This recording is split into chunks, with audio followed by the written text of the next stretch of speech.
अस्सलाम वालेकुम सर। हाँ जी, आप वोकैबुलरी कैसे याद करती हैं?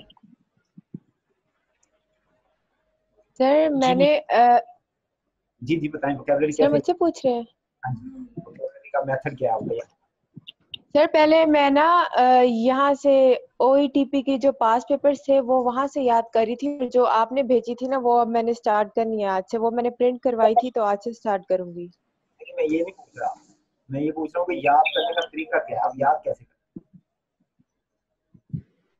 सर मैं सेंटेंसेस में लिखती हूँ, मतलब जो मैं वर्ड याद करती हूँ ना तो फिर मैं उसको सेंटेंसेस उनके ना एक दो सेंटेंस बना के वो ज्यादा जल्दी आसानी से याद हो जाते हैं। हैं? अदनान, आप कैसे याद करते हैं? जी मैंने अभी शुरू नहीं की। ये नहीं मैं पूछ रहा, आप वोकैबुलरी याद कैसे करते हैं, याद कैसे रखते हैं? जैसे आप बता दें वैसे कर लेंगे। ये तो सियासी बयान है, ये तो बस आप अभी तक छेड़ा नहीं है वो क्या। सियासी बयान दे रहे हैं। अच्छा चले, मैं आपको याद करने का मेथड बता रहा हूँ, याद कैसे होता है। कोई भी चीज याद करते हो ना तो उसके डिफरेंट मेथड्स होते हैं।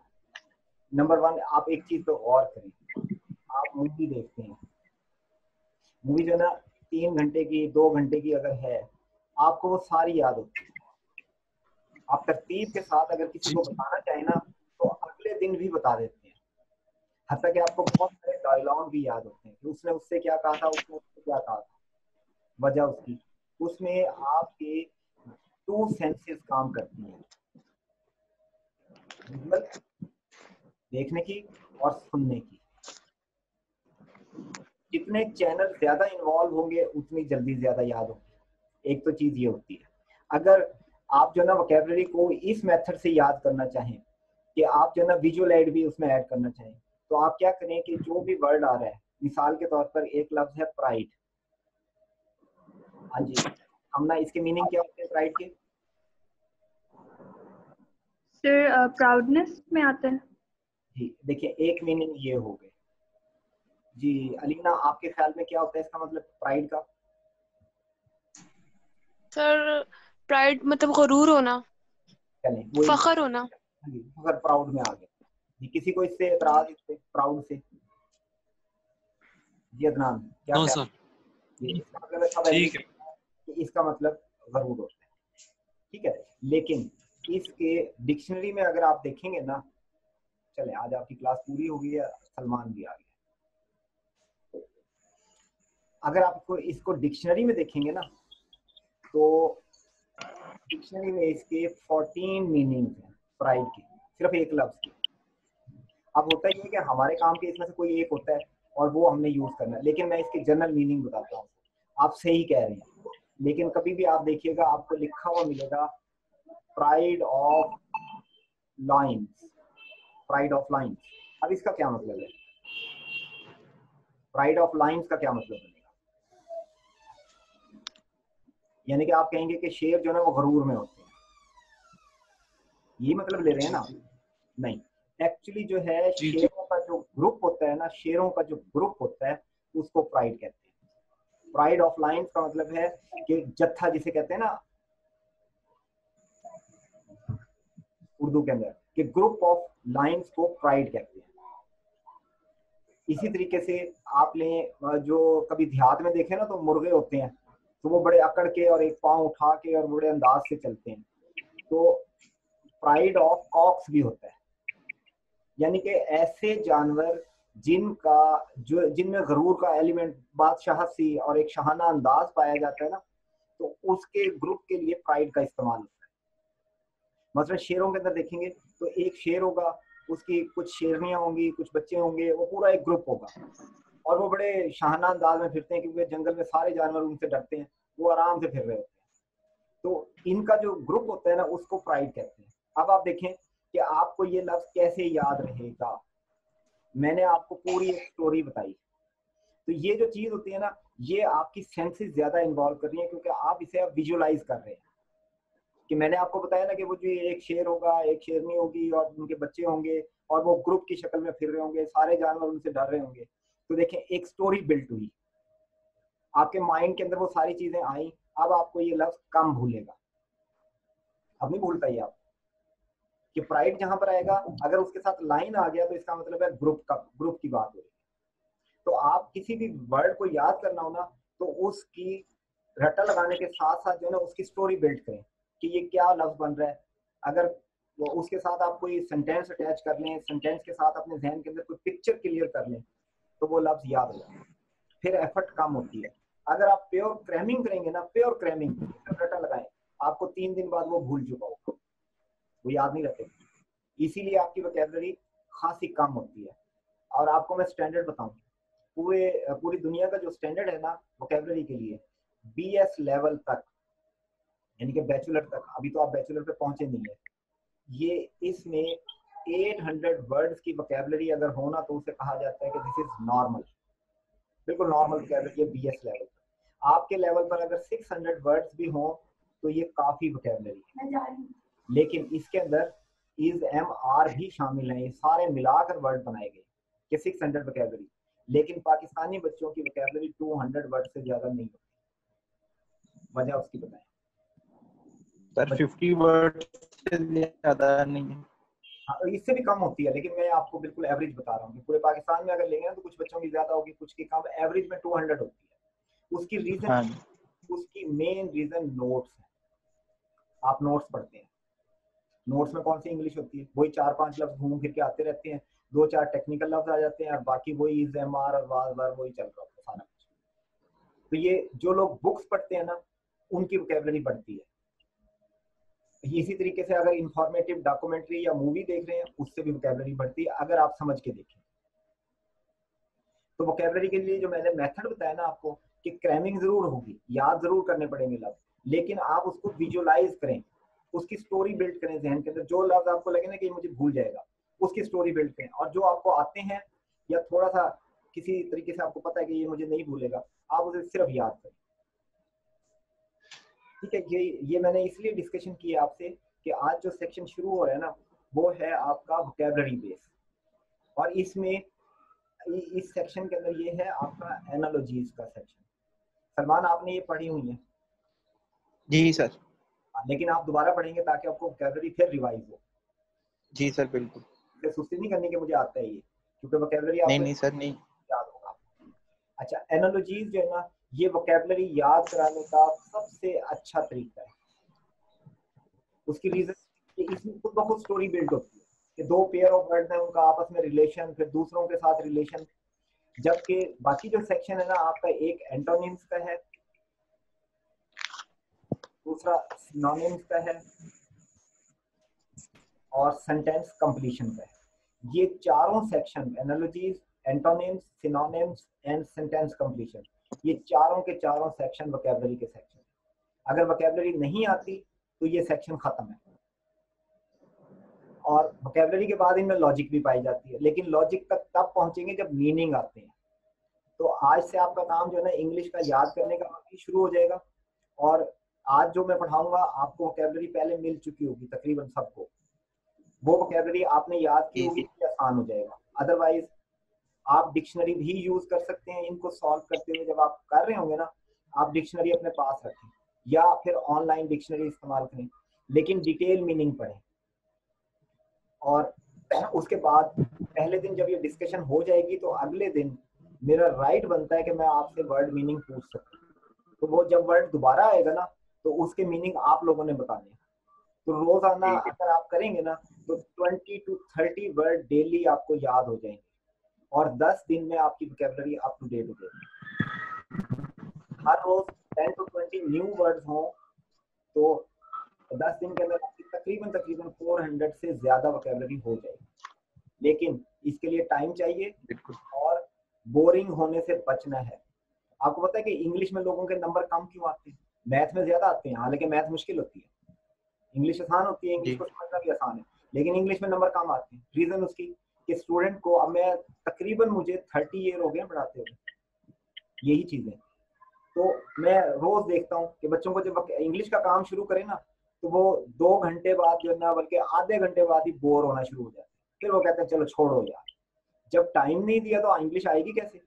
मैथ का काम दे दें, अब बच्चा जब 6 घंटे काम करता रहेगा, उसमें लगा रहेगा, मैथ तो आना है फिर उसे। इंग्लिश के अंदर क्या होता है कि याद करने बैठता है, 15 मिनट बाद 20 मिनट बाद वो कहता है ये तो बोरिंग काम है, छोड़ो तो बाद में कर लेंगे, वो बाद कभी नहीं आती।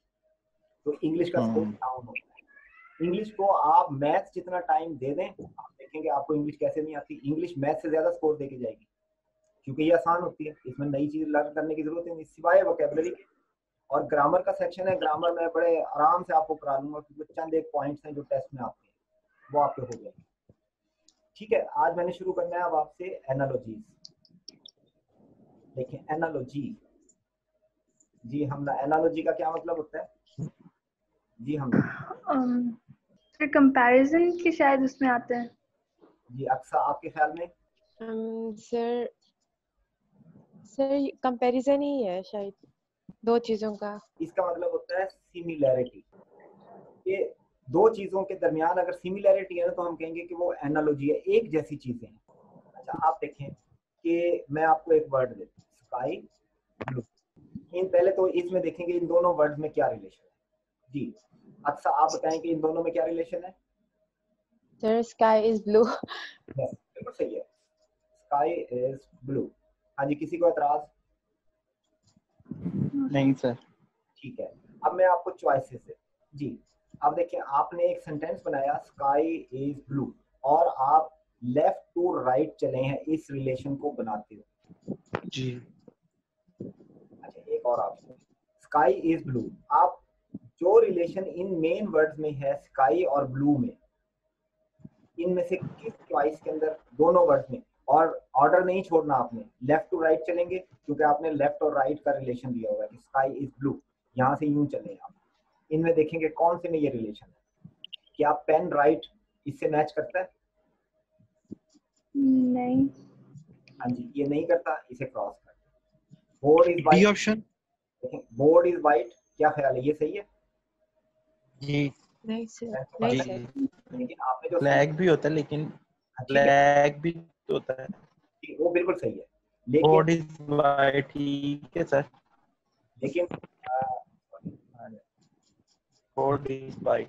लेकिन ये इस सेंटेंस से तो मैच करता है। सर ये वाटर इज ट्रांसपेरेंट ज्यादा सेंस बना रहा है।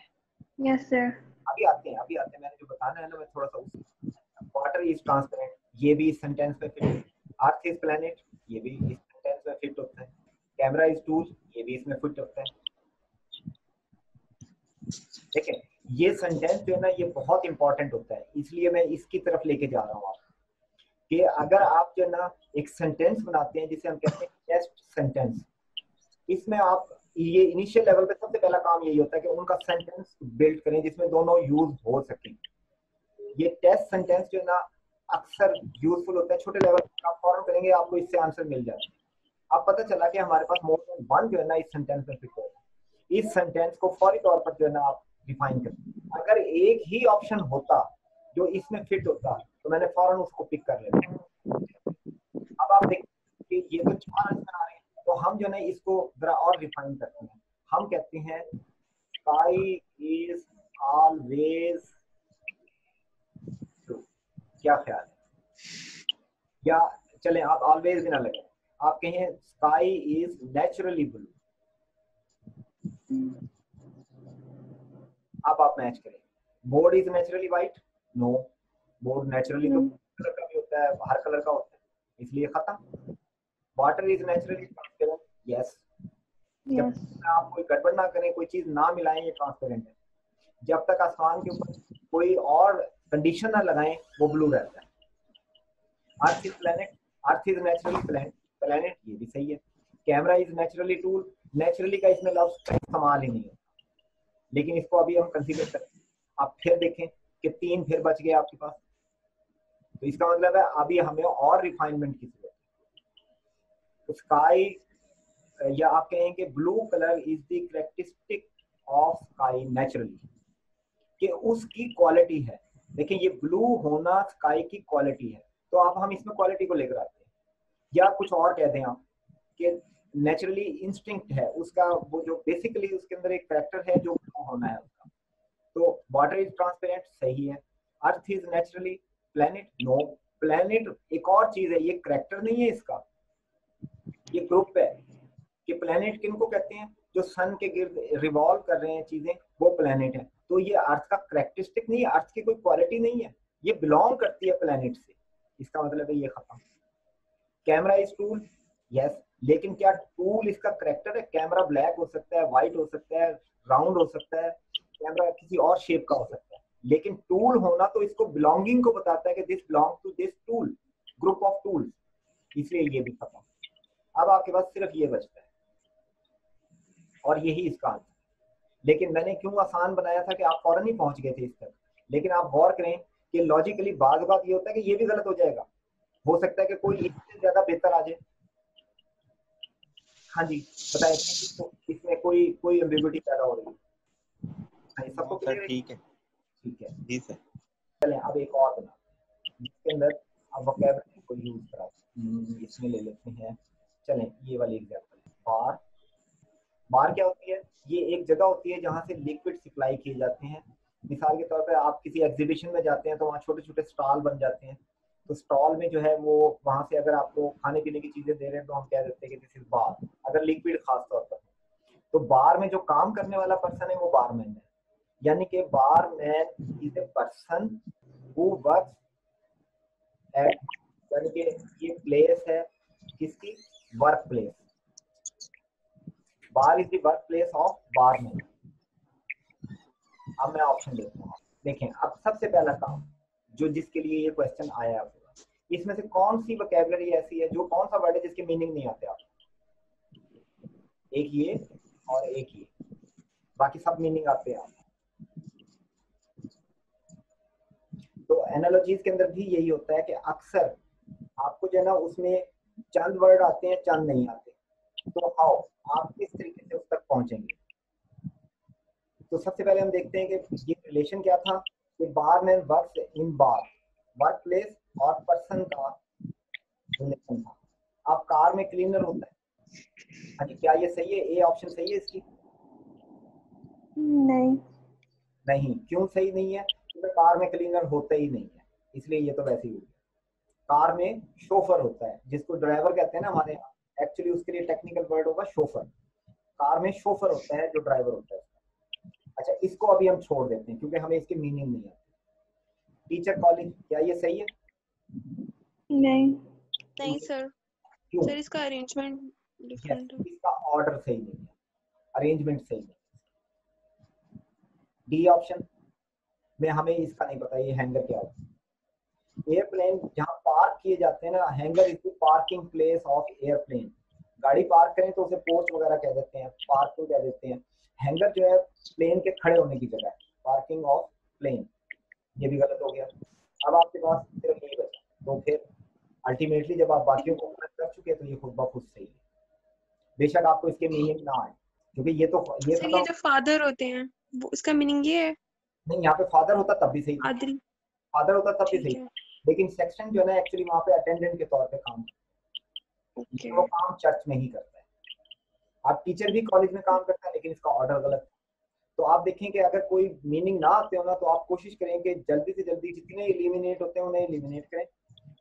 तो अगर तो एक ही बच जाए तो ठीक है, क्योंकि जरूरी नहीं है कि दोनों वर्ड से एलिमिनेट हो, बात एक ही वर्ड से एलिमिनेट हो जाता है कि वो मसलन यहाँ पर जो है ना bar is a work place, पता लगता है कि उसने कोई ऐसा रिलेशन दिया हुआ जो वर्क प्लेस है ही नहीं।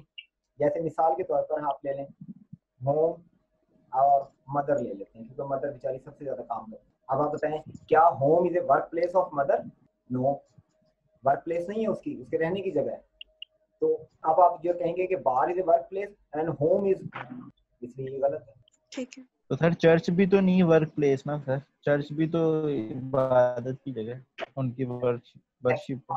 लेकिन सेक्शन वहाँ पे इम्प्लाई होता है, तो इम्प्लाई को तो सर लेकिन हमें तो नहीं मतलब पता था ना सेक्शन का, लेकिन वो तो हमने सारे एलिमिनेट कर दिए, तो फिर वो बचा तो हमने चलो अंदाजा लगा लिए, तो लगा इस तरह ना ना इसे। चर्च के अंदर बहुत सारे लोग और भी काम करने वाले होते हैं, इम्प्लाई भी तो है ना, आप उसको इबादत में क्यों लेते हैं? तो बार के अंदर ऑनर सर नहीं नहीं, हम अपने नहीं, वो तो बिल्कुल ठीक कह रहे हैं, लेकिन जैसे अब आपने फर्स्ट टाइम ही जैसे अब आया कार, चर्च, टीचर, एयरप्लेन, इसमें तो कोई भी रिलेशन नहीं था जैसे बार था, उस रिलेशन से नहीं था। यहाँ पे हॉस्पिटल होता है या अटेंडेंट होता तो फिर तो हम कर देते। लेकिन मैं आपकी टेक्निक कह रहा हूँ कि वो टेक्निक भी ठीक है जो आपने बताई है कि जो एक बात जाए तो वो अंदाजा लगा दें। इस तरह तो बहुत मुश्किल भी आ जाएंगे। Hospital and patient, hospital work place है लेकिन पेशेंट की वर्क प्लेस नहीं है। हाँ जी। सर अगर हॉस्पिटल और नर्स आ जाए सही था ये, फिर सही, फिर ठीक है। फिर सही हो जाएगा क्योंकि वो एम्प्लॉय है वहां पर। ये इसी वजह से चर्च को आप एकदम से ये नहीं कह सकते कि this is not a work place, क्योंकि मस्जिद के अंदर भी जो अगर कोई बंदा सैलरी ले रहा है, मसलन मौजन है, वो उसकी वर्क प्लेस भी है, या तो वो हाँ सैलरी जी ना ले रहा हो, तो कोई का जो ना जरूरी नहीं है कि वो वर्क प्लेस ना बने। बहरहाल ये तो एक अलग सी चीज है, और ये चर्च की जगह कुछ और भी आ सकता था, तो आप जज नहीं, मैं आप मेरा पॉइंट नहीं समझे। मैं कह रहा था कि ये आप वाला जो आप बता रहे थे कि जो हमें आते हैं वो एलिमिनेट करते हैं अगर मेल नहीं रहे, जो एंड पे बच जाएगा उसे एक क्वेश्चन आ गया नहीं पता एंड में यही बच गया, बाकी एलिमिनेट कर दिए जो आपकी टेक्निक से। मेरा ये पॉइंट था। नहीं ठीक है, आप सही कह रहे हैं, वो तो बहरहाल डिटेल उधर चली गई। चलें, अब आपके पास एक्सरसाइज सबके पास आ गई है, उसमें से आप चुनना, सारे नहीं करने क्योंकि मैंने इसको बारी बारी कराना है। आपसे डिस्कशन होती रहेगी, वोकैबुलरी साथ साथ याद करेंगे। इस चीजें डिटेल के अंदर मैं लेके इसीलिए जाता हूँ कि आपको उसकी स्टोरी बिल्ड करें। ये आप लोग मेरे पास है ना 6:24 हो रहे हैं, तो आप चलें 7 बजे कनेक्ट करेंगे और आप इसमें से सिर्फ 25 क्वेश्चन करेंगे पहले।